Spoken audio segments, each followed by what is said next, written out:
केंद्रीय वित्त मंत्री निर्मला सीतारमण द्वारा आज बजट पेश किया गया है, जिसमें निर्मला सीतारमण ने बजट में मिडिल क्लास, किसानों, युवाओं के लिए तमाम बड़े ऐलान किए हैं। वित्त मंत्री निर्मला सीतारमण ने इनकम टैक्स को लेकर मिडिल क्लास को बड़ी राहत दी है। आम बजट में ऐलान किया है कि 12 लाख तक की इनकम टैक्स पर कोई टैक्स नहीं देना होगा। वित्त मंत्री ने डेयरी और फिशरी फार्मर्स के लोन की सीमा बढ़ाने का ऐलान किया है।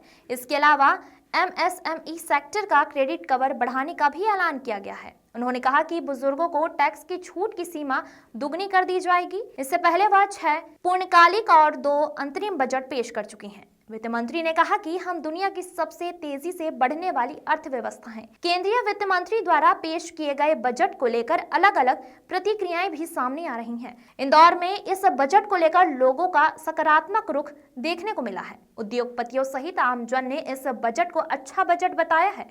उद्योगपतियों और आम लोगों का कहना है कि इस बजट में सभी सेक्टर के लिए कुछ न कुछ देखने को मिला है।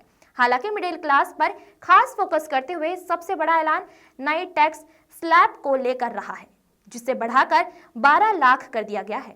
इसे लेकर लोगों ने खुशी जाहिर की और इससे मिडिल क्लास के लिए अब तक का सबसे अच्छा बजट करार दिया है। इंदौर से अनिल पुरोहित की रिपोर्ट। बजट पेश किया है वो वाकई में आज का बजट अद्भुत बजट है।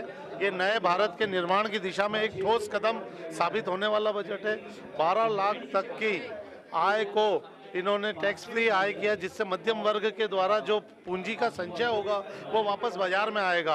अब गवर्नमेंट एक्सपेंडिचर के माध्यम से नहीं, बल्कि ये जो बजट पैसा है ये मध्यम वर्ग खर्च करेंगे अपने परिवार के बच्चों की पढ़ाई पर, अपने नित्य रोज की ज़रूरतों पर। ये पैसा जो खर्च होगा बचत का टैक्स के रूप में जो चले जाता था, उससे बाजार को एक इकोनॉमी को बूस्ट मिलेगा।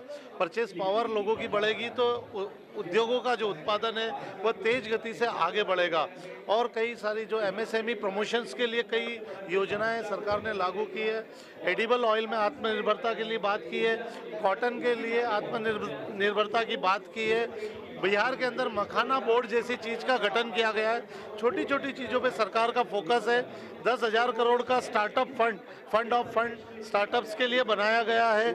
नई स्कीम एमएसएमई में schedule caste, schedule tribe, womens, इनके लिए लॉन्च की गई है। इस प्रकार की कई योजनाओं का आज घोषणा हुई है, जिसके सारे प्रारूप बहुत जल्दी हमारे बीच में होंगे। और 12 लाख तक की जो घोषणा हुई है ये एक ज़बरदस्त ऐलान है। बहुत बहुत शुभकामनाएं, बहुत बधाई आदरणीय निर्मला सीतारमण जी को। टैक्स पेयर्स के लिए कितना फायदेमंद? टैक्स पेयर्स के लिए बहुत ज़्यादा फायदेमंद है। हमारे यहाँ भारत में जो अधिकतम टैक्स पेयर है वो इसी कैटेगरी में आते हैं। अब इन लोगों का पैसे की बचत होगी। अब जो 12 लाख तक की इनकम को सरकार ने माना कि घर चलाने के लिए आवश्यक है 1 लाख प्रति माह, तो मैं समझता हूँ कि अब कंपनियां भी टैक्स जो पैसा दे रही है वो अधिक देगी, उनका इनकम टैक्स बचेगा। और ये एक बहुत बढ़िया अद्भुत घोषणा है। उद्योगों के लिए किस तरह की राहत? उद्योगों के लिए काफ़ी कुछ घोषणाएं सरकार द्वारा की गई है। एक छोटी घोषणा मैं आपको बताता हूं कि 5 लाख तक का ऋण वाला क्रेडिट कार्ड माइक्रो इंडस्ट्रीज को मिलेगा। ऐसे 10 लाख कार्ड पहले साल में ये लोग बांटने वाले हैं। इस प्रकार की कई लाखों करोड़ों रुपए की योजनाओं का घोषणा की गई है।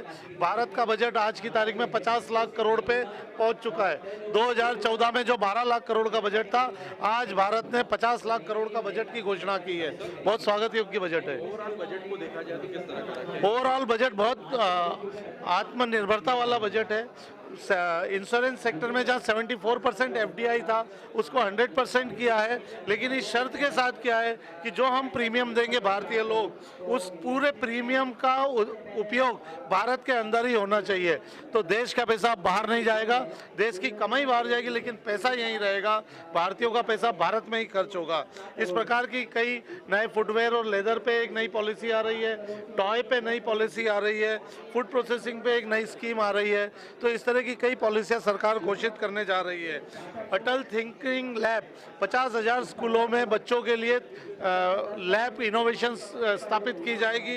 इस प्रकार की कई national centre of skill development, national centre of excellence, ये भी घोषणा इस बजट में की गई है। तो कई हमारे आईआईटीज़ की क्षमता भी बढ़ रही है बच्चों की पढ़ाई के लिए। तो उद्योगों को निश्चित तौर पर एक skill man power in IITs, in engineering colleges, in skill development centre से प्राप्त होगा। योगेश मेहता, अध्यक्ष association of industries Madhya Pradesh.